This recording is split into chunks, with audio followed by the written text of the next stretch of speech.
Saludos a todas y todos, ¿cómo están? Qué gusto darles la bienvenida a una sesión más de la asignatura Historia. Soy la maestra Adriana Zarco Ramírez. Espero que en estos días estén aprovechando la oportunidad de estudiar a través de Aprende en Casa 3. Recuerden mantener la sana distancia, lavarse las manos con agua y jabón durante 20 segundos y usar el cubrebocas de manera correcta. Necesitamos reducir los niveles de contagio y contamos con ustedes para lograrlo. Al cuidarnos a nosotros mismos, cuidamos a los demás. En la sesión de hoy abordaremos un tema perteneciente a la asignatura Historia, en el que reconoceremos el panorama social, científico y cultural de los años previos a la Segunda Guerra Mundial. Antes de iniciar, les recuerdo que es importante que participen en las actividades planteadas a lo largo de la sesión.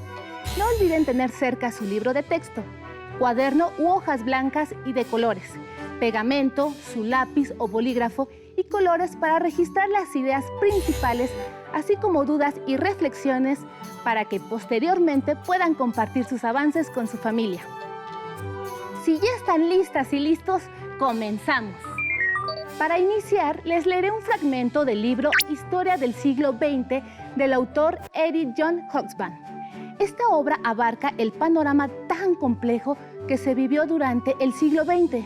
Y, como dato importante, podemos decir que el historiador Hobsbawm vivió y presenció uno de los momentos más cruciales en la historia, la proclamación de la Cancillería de Hitler. Y dice así: imaginemos que la Primera Guerra Mundial solo hubiera supuesto una perturbación temporal, aunque catastrófica, de una civilización y una economía estables. En tal caso, una vez retirados los escombros de la guerra, la economía habría recuperado la normalidad para continuar progresando. Es imposible saberlo y no tiene objeto especular sobre algo que no ocurrió y que casi con toda seguridad no podría ocurrir. No es, sin embargo, una cuestión inútil, pues nos ayuda a comprender las profundas consecuencias que tuvo el hundimiento económico mundial del periodo de entreguerras en el devenir histórico del siglo XX. En efecto, si no se hubiera producido la crisis económica, no habría existido Hitler y casi con toda seguridad tampoco Roosevelt. Además, difícilmente el sistema soviético habría sido considerado como un antagonista económico del capitalismo mundial y una alternativa al mismo. Desde la Revolución Industrial, la historia de la economía mundial se había caracterizado por un progreso técnico acelerado, por el crecimiento económico continuo, aunque desigual, y por una creciente mundialización que suponía una división del trabajo cada vez más compleja, a la escala planetaria, y la creación de una red cada vez más densa de corrientes e intercambios que ligaban a cada una de las partes de la economía mundial en el sistema global. El proceso técnico continuó, incluso se aceleró en la era de las catástrofes, transformando las guerras mundiales y reforzándose gracias a ellas. Aunque en las vidas de casi todos los hombres y mujeres predominaron las experiencias económicas de carácter cataclísmico que culminaron en la Gran Depresión de 1929 a 1933, el crecimiento económico no se interrumpió durante esos decenios. ¿Qué les pareció la lectura? ¿Se imaginan qué hubiera pasado si la Segunda Guerra Mundial no hubiera sucedido? ¿Cómo sería nuestro mundo actual? Difícil de imaginar, ¿verdad? El autor nos revela un panorama bastante complejo en el que se desarrolló el siglo XX, donde una serie de catástrofes finalmente derivan en guerras y crisis económicas. Les invito a que durante el desarrollo de la sesión identifiquen y describan con sus propias palabras los conflictos más importantes que se desarrollaron durante el siglo XX y cuál ha sido su impacto en la situación actual. ¿Qué cambios y permanencias logran identificar? Comenten su reflexión con sus familiares. Finalizada la Primera Guerra Mundial, se abrió en Europa un periodo al que conocemos como entreguerras, ya que durante 2 décadas el continente vivió un proceso de reorganización política entre los países derrotados y los de nueva creación. También fue un periodo en el que Alemania e Italia surgió una ideología que conocemos genéricamente como fascismo. El fascismo surgió en Italia, pero se expandió a Alemania, conocido como nazismo. Esta ideología dio un paso a la creación de regímenes autoritarios, contrarrevolucionarios, ultranacionalistas e imperialistas. Pero para guiarnos a lo largo de la sesión, les sugiero considerar las siguientes preguntas. ¿Cuáles fueron las causas por las que se desencadenó la crisis económica de 1929? ¿Cuáles fueron las causas que propiciaron el desarrollo de regímenes totalitarios en Europa? ¿Qué avances en tecnología, ciencia, educación y cultura se dieron durante el periodo entre guerras? Pongan atención al desarrollo de la sesión y así podrán responder. Se conoce como periodo entre guerras a los años que ocurren entre finales de la Primera Guerra Mundial en 1918 y el inicio de la Segunda en 1939. Los años que siguieron a la Primera Guerra Mundial fueron sin duda un momento de euforia, optimismo y alegría. Estados Unidos de América era la primera potencia económica y durante gran parte de la década de 1920, su empuje se mantuvo en buena medida gracias al optimismo de los consumidores. Todos deseaban tener su propia casa, automóvil, electrodomésticos modernos, es decir, ser parte del sueño americano. Asimismo, algunos países en Europa también gozaban de los felices años 20, pues la economía crecía, el empleo aumentaba y las clases obreras mejoraban su nivel de vida. Con la derrota de Alemania y la creación de la Sociedad de Naciones, se pensó que no volvería a repetirse una confrontación mundial a gran escala. Sin embargo, los alemanes, derrotados en la guerra, estaban en crisis. Los italianos y japoneses estaban insatisfechos, ya que al ser vencedores esperaban más ganancias. Los rusos, por su parte, aspiraban a extender el comunismo por todo el mundo. Los Estados Unidos de América se colocaron a la cabeza del mundo en los avances técnicos y sus empresas y bancos financiaban la reconstrucción de Europa tras la guerra. Los empresarios mejoraban sus beneficios y los trabajadores ganaban mejores salarios. Incluso se llegó a pensar que ambos eran compatibles. Las tecnologías modernas que llegaron al campo abrieron la posibilidad de diversificar los productos agrícolas y obtener cosechas más abundantes. Además, la industria del acero se había beneficiado mucho con la guerra y de la construcción habían logrado un gran desarrollo. Sin embargo, a pesar de la bonanza que aparentemente todo esto había traído consigo, pronto los efectos negativos del desarrollo económico desmesurado se hicieron presentes. La sobreproducción en el campo abarató los alimentos, lo cual perjudicó a los granjeros que perdían dinero al perderlos. Por otro lado, si al principio los dueños de las fábricas habían tenido que contratar muchos obreros para producir grandes cantidades, muy pronto no pudieron pagar tantos salarios y comenzaron a despedir trabajadores. Las fábricas tuvieron que producir mucho menos y la gente se quedó sin trabajo, endeudada y sin poder comprar lo indispensable. La crisis de 1929 acabó con la euforia. La bolsa de valores de Wall Street quebró y eso causó pánico en toda la sociedad. Una crisis financiera iniciada en los Estados Unidos de América terminó afectando en cadena a todos los países que dependían de sus préstamos e inversiones. El gran capitalismo falló y la democracia se vio amenazada. El crack de 1929 fue el origen de una gran recesión económica, la depresión de los años 30. Lo que sucedió en 1929 en la Bolsa de Nueva York es que muchos inversores inquietos por la debilidad del mercado decidieron poner en venta sus acciones al mismo tiempo, tratando de recuperar en ese momento el dinero invertido con las correspondientes ganancias. Sin embargo, el valor de esas acciones cayó de un modo fulminante. El momento clave fue el Jueves Negro. 13 millones de acciones puestas en venta no encontraron comprador. Estas acciones ya no valían nada, pues el precio al que se podían vender era muy inferior al que las compraron, ocasionando la ruina de miles de americanos. Ante lo que se avecinaba, las grandes empresas y bancos retiraron sus inversiones de Europa y provocaron la quiebra de bancos y compañías.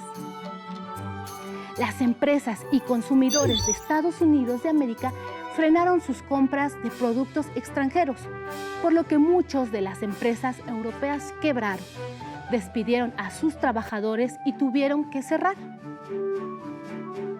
La sociedad estadounidense afrontó grandes penurias para evitar que la gente muriera de hambre. Se abrieron cocinas públicas donde se repartía pan y sopa sin costo a quienes no tenían nada que comer. Muchos niños dejaron la escuela para trabajar y ayudar a sus padres. Muchas familias vivían en chozas de cartón y madera, y la dieta básica estaba constituida por frijoles, papas y leche en polvo. Y es así como se iniciaron los malos tiempos para los trabajadores. La consecuencia más importante de la crisis de 1929 fue la verificación de que el sistema liberal en la economía y el gobierno no podían seguir funcionando como hasta la fecha. Dada esta situación, surgió la necesidad de buscar una forma de gobierno que pudiera dar estabilidad y, en este sentido, se presentaron dos opciones. Número 1, reformar el sistema liberal. Número 2, adoptar un sistema político totalitario, en el cual se podían optar por dos posibilidades: la dictadura comunista o la alternativa anticomunista, que proponían los grupos fascistas.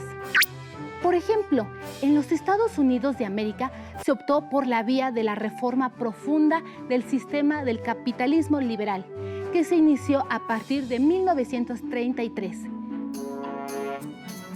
Cuando ganó las elecciones, el demócrata Franklin Roosevelt reformó los principios básicos del liberalismo, impulsando la construcción de obras públicas para crear puestos de trabajo, se otorgaron seguros de desempleo, se abrieron orfanatos y el gobierno intervino en la regulación de la producción, el comercio y la estabilización de los bancos.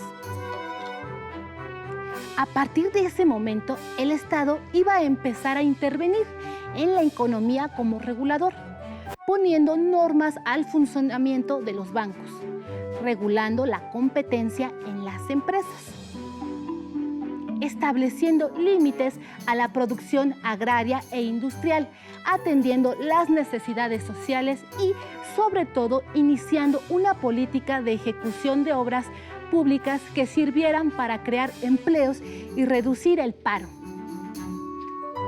A continuación, les invito a ver el siguiente video, que ejemplifica el sentimiento de angustia y tristeza que se vivió durante la Gran Depresión. El autor, Jimmy Cox, por medio de su obra musical Nadie te conoce cuando estás deprimido, relata la historia de un millonario de los felices años 20. Cómo vivía una vida próspera y de pronto la fortuna le jugó cruelmente y lo perdió todo. Once I lived a life of a millionaire. Spending my money, I didn't care. I carried my friends out for a good time, buying bootleg liquor, champagne and wine. When I began to fall so low, I didn't have a friend and no place to go. So if I ever get my hand on a dollar, Europa, algunos países optaron por la vía del totalitarismo, pues sus partidos políticos obtuvieron el apoyo de las masas. El fascismo en Italia. En Italia se vivió un periodo de agitación. En este contexto, Benito Mussolini fundó en 1921 el Partido Nacional Fascista. Este partido proponía que para el correcto funcionamiento de la sociedad era necesario un poder centralizado en un jefe de Estado que mantuviera un orden basado en jerarquía, la obediencia y que controlara a los sindicatos, organizaciones sociales y partidos que discreparan del régimen y provocaran agitación social. Italia era una monarquía parlamentaria que se encontraba debilitada por la situación social. Mussolini aprovechó esta situación para emprender en 1922 una manifestación de Nápoles a Roma, conocida como la Marcha sobre Roma. Desfilaron miles de fascistas con sus camisas negras, despertando la admiración de la población por su marcialidad y fuerza. Esto significó un desafío al gobierno, por lo que el rey Víctor Manuel III, en lugar de reprimir la marcha, pues sabía que el ejército le apoyaba, le pidió a Mussolini que formara parte del gobierno. Esto marcó no solo el fin del régimen parlamentario, sino la imposición de la ideología y políticas fascistas. Mussolini fomentó la industrialización de Italia, prohibió otros partidos políticos y anuló el derecho de huelga de los trabajadores. Los discursos nacionalistas y la propaganda masiva entusiasmaron a las multitudes italianas con el sueño de que recuperarían el pasado imperial de la antigua Roma a través de una nueva expansión colonial en África. El fascismo en Alemania. En Alemania, con el fin de la guerra, se acabó el régimen monárquico y se instauró una república parlamentaria.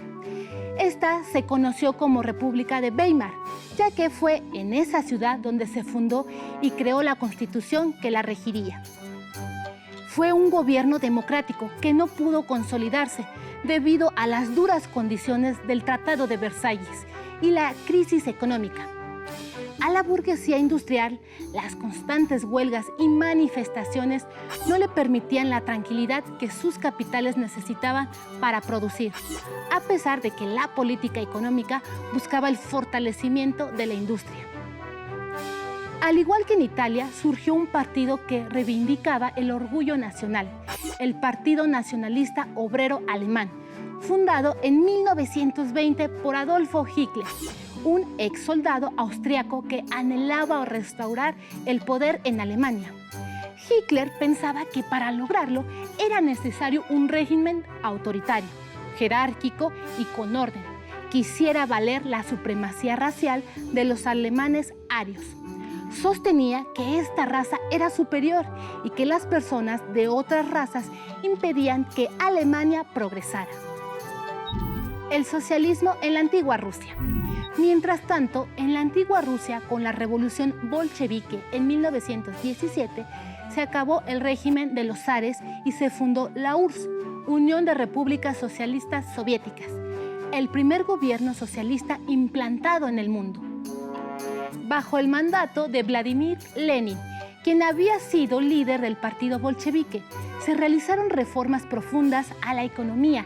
El Estado se hizo cargo de la dirección de las fábricas y de la producción agrícola. Durante los años siguientes, el modelo soviético influiría profundamente en Europa y en el resto del mundo. La experiencia de la guerra había cambiado la mentalidad de la sociedad. Era necesario volver a recuperar la confianza y reconstruir lo que la guerra había destruido. A las ciencias y las artes se le imprimieron impulsos renovados.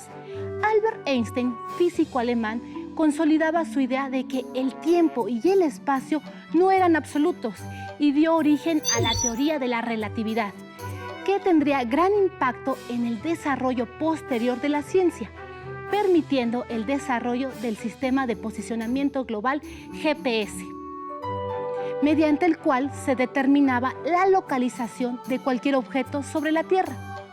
Por otro lado, Sigmund Freud, médico austriaco, lograba gran reconocimiento en su teoría del psicoanálisis, desarrollada a comienzos del siglo, en la cual formulaba que la personalidad humana estaba compuesta por el inconsciente, el ego o instinto de supervivencia y el superego o realidad consciente. La radio fue una forma de entretenimiento que se popularizó mucho en este periodo. Hacia 1920, los aparatos radiofónicos constituían un bien asequible para una gran cantidad de personas en los países industrializados. Los programas de radio estaban orientados a informar sobre los acontecimientos ocurridos en las comunidades locales y el mundo. La música tuvo un gran desarrollo a través de la radiofonía y el jazz constituyó un claro ejemplo de esto. El gramófono, primer sistema de grabación y reproducción de sonido que utilizaba un disco de acetato, fue otra innovación tecnológica que permitió llevar estos nuevos ritmos musicales a los hogares. Otra invención importante fue el cine. Si bien sus orígenes se remontan a comienzos del siglo, en los años 20 se popularizó. Hasta 1930 las películas eran mudas, pero a partir de esa fecha se les incorporó el sonido, lo cual influyó notablemente en su difusión, transformándolo en un elemento importante del nuevo consumo cultural masivo. Uno de los ámbitos que se desarrolló con particular rapidez en el siglo XX fue el de la salud. A partir del descubrimiento de la penicilina, el principal antibiótico utilizado por los humanos del siglo XX, realizado por Alexander Fleming en 1928, se combatió a las enfermedades infecciosas de origen bacteriano. Esta innovación permitió salvar muchas vidas y poder disminuir la tasa de defunciones por enfermedades infecciosas, la principal causa de muerte en el mundo en estos tiempos. Esto significó una revolución médica que tuvo como consecuencias el crecimiento demográfico y el aumento de la esperanza de vida. Es un hecho que muchos de los cambios científicos y tecnológicos han sido propiciados por la guerra. Una de las áreas más desarrolladas en la industria bélica es la aeronáutica, ciencia que a lo largo del siglo XX alcanzó un nivel notable de desarrollo, tanto en su rama militar como en la civil. Los primeros aviones comenzaron su vuelo propulsados por hélices, que en la segunda mitad del siglo XX fueron sustituidas por turbinas, las cuales permitían desplazamientos más veloces y a lugares más lejanos. También, asociados a la guerra, se desarrollaron los cohetes, que permitieron la fabricación de los misiles. Estos mismos hicieron posible la conquista del espacio, que inició en 1957, cuando los científicos de la Unión Soviética pusieron en órbita al primer satélite artificial. En muy pocos años se desarrolló la tecnología necesaria para realizar vuelos al espacio tripulados y en 1969 Estados Unidos de América consiguió llevar a un hombre a la Luna. Interesante, ¿verdad? Ahora sabemos que, terminando la Primera Guerra Mundial, los países europeos habían quedado muy desgastados. En el año de 1929, Europa enfrentó una severa crisis económica y fuertes conflictos sociales, los cuales propiciaron la elección de regímenes totalitarios que se presentaron como una nueva opción de organización social. La crisis trajo consigo tensiones y conflictos entre grupos políticos con posiciones antagónicas. Por un lado estaban los partidarios del socialismo y por otro, quienes optaban por una salida autoritaria a los problemas económicos. También existieron otras posiciones democráticas, pero no contaron con el apoyo de la mayoría y su influencia fue muy limitada. Asimismo, en el aspecto científico y tecnológico, los avances se dieron como en ninguna otra época. Tuvieron un fuerte impacto en la vida cotidiana de las personas. Estos cambios eran evidentes en los medios de transporte y medios de comunicación y en las nuevas formas de producir energía. Los cambios se produjeron a una velocidad vertiginosa y fueron tan profundos que crearon la impresión de que la historia se aceleraba. En solo un siglo se produjeron más transformaciones que las que habían ocurrido en siglos precedentes. Con todo lo anterior, podemos retomar las preguntas que se plantearon al inicio de la sesión y reflexionar sobre ellas. ¿Cuáles fueron las causas por las que se desencadenó la crisis económica de 1929? ¿Cuáles fueron las causas que propiciaron el desarrollo de regímenes totalitarios en Europa? ¿Qué avances en tecnología, ciencia, educación y cultura se dieron durante el periodo entre guerras? Anótelas en su cuaderno y escriban una reflexión. Es momento de comenzar con el reto de la semana. En esta ocasión deberán elaborar en su cuaderno o en hojas blancas una caricatura que aborde los temas políticos, económicos, sociales y culturales que se desarrollaron a lo largo del siglo XX. Pueden apoyarse de su libro de texto y no olviden que este tema lo podrán encontrar en el bloque 2. Para conocer un poco más del tema, les invito a leer París era una fiesta, del autor Ernest Hemingway. También les invito a consultar otras fuentes bibliográficas, digitales y audiovisuales que tengan a la mano. No olviden acercarse a páginas confiables respaldadas por una institución educativa como las universidades. ¡Listo! Terminamos, pero aún nos queda mucho por explorar y descubrir, así que nos vemos pronto aquí en Aprende Casa 3. ¡Hasta la próxima!